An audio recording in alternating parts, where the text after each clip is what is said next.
In this lecture, we will review the other settings for enabling or disabling typography features.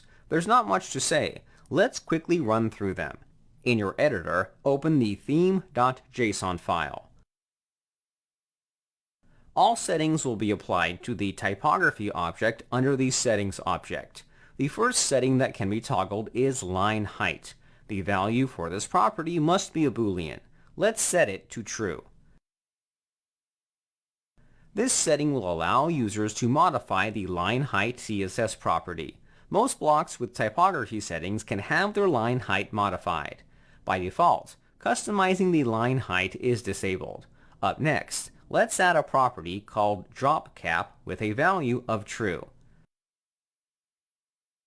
The dropCap property will enable the option of enlarging the first letter of a paragraph. Currently, the paragraph block is the only block that supports this option. Afterward, we can enable the font weight option by setting it to true. The font weight refers to the text thickness. Next, let's add the font style property with a value of true.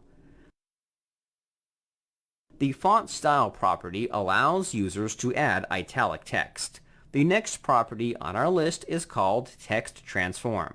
The value for this property will be true. This property will change text casing, such as uppercase, lowercase, or capitalization. We're almost finished. The spacing between letters can be enabled by setting the letter spacing property to true. Lastly, underlines and strike-throughs can be enabled by adding the text decoration property with a value of true.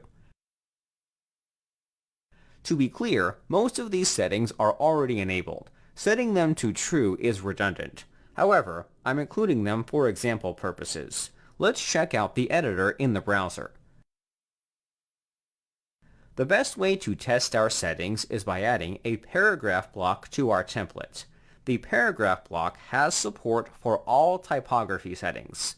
Under the sidebar, you should be able to find the typography settings. Initially, most settings may be hidden.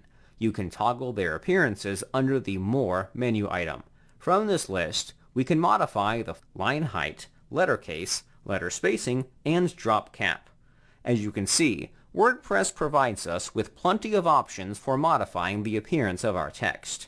Keep in mind, these settings can be modified on a block level too.